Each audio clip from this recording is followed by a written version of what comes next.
Hello everybody, my name is Ace8. Welcome back to Lowsec. We're here doing clone soldier hunting. Previously I was using my prospect and I was able to acquire one of the most valuable ores that you can find in Lowsec, the dark ochre. But I decided now I wanted to continue to go doing the clone soldier hunting, and you can see why. Look, each one of these 42 million is basically the value of my entire ship here. A really good return on investment activity. Just check here, just make sure there's no gate camps, because this can be quite hard camped actually. I've got an unlock bookmark as well. And then we can even cloak up. And what we can do is, I like to just warp to gate. Not gate to gate, but belt to belt. See what we can encounter. It would have been really nice to be able to do these covert research facilities, but unfortunately I can't do them just because they are pretty difficult for a small ship. But perhaps I could have, a little bit of a beefier ship when there's less people in the system. But if I'm in Lowsec, I prefer to keep the stuff that I'm using here cheap, so that I wouldn't want to use like a really expensive T3 cruiser. I feel like it'll just get popped sooner or later and not be worth in the long run. Okay, we've got some tangos here. We can just start going for these, because as far as I understand, I think that the more NPCs you destroy, the more respawns you get, and the more increased likelihood of you getting a clone soldier spawning in. So we'll go for them here. Keep a little bit of a distance from the warping point. There we go. Take out these guys. That's pretty easy. They were doing almost max damage here. Now for this one. Oh, I don't need to warp Disruptor. That's a bit unnecessary. A lot of capacity is being used there. Something we could do to increase our application is to have dual target painters. It is definitely an idea. Proteus, ooh, does not look nice. Having a Proteus roaming around. Not a big fan of that actually. Can just stay aligned at all times. Stay aligned, stay alive. The Proteus will wreck our face, and Athema as well. And that Proteus probably is clogged up now. Ooh. A little bit to the side, because we're getting the big hits now. And we can just continue cruising here with the Afterburner. In some ways it would be nice to have dual target paints and then just go with rage torpedoes. But I think this is alright. This is good in the case if we want to fight some combat against other players. We can at least have something to hold them down. Don't think it's going to really do much to have this warp disruptor, but it's something.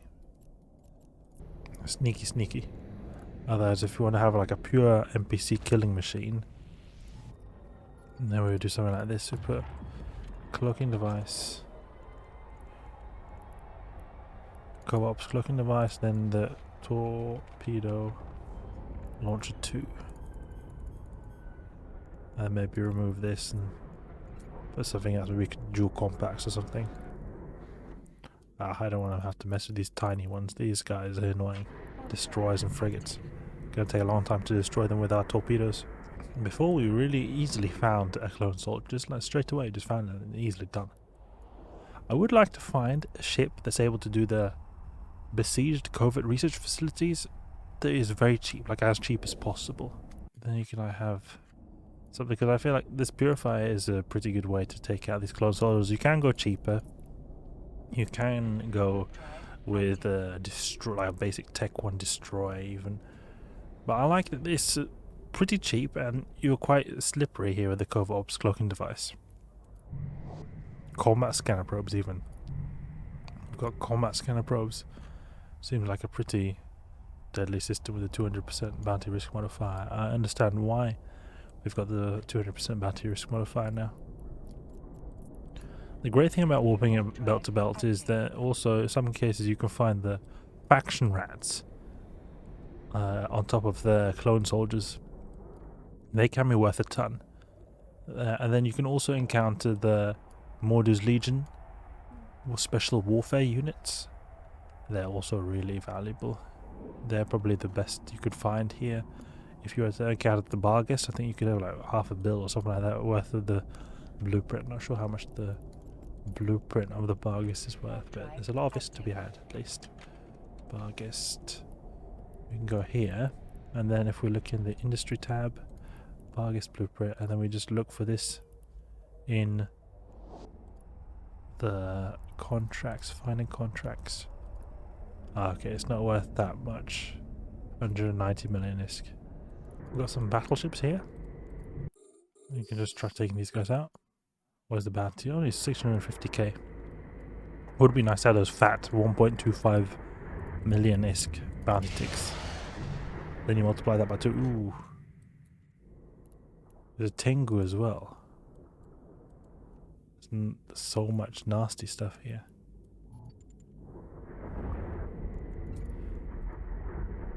You don't want to encounter a Tengu. It'll wreck me really hard. When I was trying to engage this gate camp that there was here not so long ago, then there was actually a Tengu who uncloaked right on my face. That's why I need to be very careful to not get caught up in a certain spot so that he can just uncloak and block you and can't warp out. Then you're disrupted. I mean, finding clone soldiers is not hard, but it also takes time. It's something that requires patience. And sometimes you can go out and search for these and you don't find anything. And then sometimes you can find them straight away, you find like 2 of them right off the bat. It's varies a lot from time to time. I wonder where this Tengu is. Should we try to find this Tengu? No, what is he doing? Scan. He seems to be pretty static. If we try uncloaking here, or cloaking where we destroy this Sancha Torturer. Yeah, almost destroyed. There we go. Done. See if we can find where this Tengu is. It'd be interesting to see where Tengu is. And the sun, any celestials there nearby? Probably some cosmic signature he's at. He's maybe found some DD site or something. Loki as well. Look at that. You got lots of stuff here. Wonder what they're doing. Probes. Is there like a party here? Maybe there could be some DD sites that they're looking for. Feels like I've got a bit of a cover ops game here.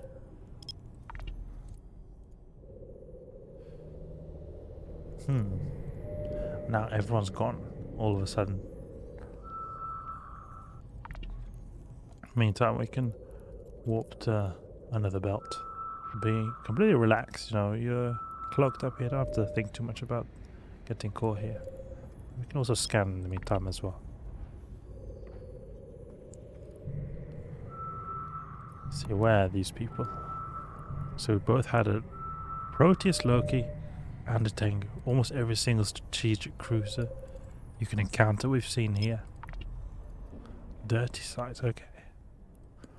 I've not seen so many dirty sites before. It's a weird name just of one dirty site. Wormhole as well. That's good. We have some extra drama with wormholes. You know, I see this lone Sancha Phantasm and I sometimes think to myself, was that like a really good clone soldier in my early days? I think, this is a singular one, because the clone soldiers, when they spawn, there's only one cruiser. This Valkyrie is like a really good variant of it. Keep warping. This is what you do when you look for clone soldiers. You just keep warping. Relic site, okay. Could be that they may be cloaked up there, trying to bait people into this relic site. There's quite a bit of NPCs here. Where they're just all... Well, these are just all normal NPCs. Not any special. Decayed Sancha Mask Grave, okay. Oh no, that is... Seems like it's a type of relic site when I'm reading here. Now I go to the last belt, see if there's anything here. Okay, it doesn't seem to be anything here. Let's go back to the station. Could perhaps be something interesting on the scan, but I doubt it. Not usually so much interesting stuff here. And we anyway need to have a proper ship to be able to run relic and data sites. I say there was a ghost site here, it would be pretty cool to do it, but we need to have a ship that's able to run them properly. Very good hacking capabilities. Aegis Secure Transfer Facility. I wonder what that is. Never encountered that before. Can dock up here. Just be a little bit safer. Seems like it's possible to escalate the site here. Not so much as information, it seems. Oh well. Now some clone soldier hunting. Not too successful. And we encountered a lot of T3 cruisers on the D-scan. It seems like the system is pretty crowded with 200% bounty risk modifier for a reason. But it's good. It's good that we got that bounty risk modifier so we get extra bounties from these expensive rats. Alright, so now we're going to take a bit of a break. Hope you guys enjoyed the video. Unfortunate that it wasn't too action-packed, but just the way it is sometimes. Just a good representation of how clone soldier hunting is not always as intensive as just like, you know, I come there, I find this ship straight away. Sometimes it takes quite a bit of time like it does now. If you did enjoy the video or learn something new, please leave a like and subscribe. I'll catch you guys later.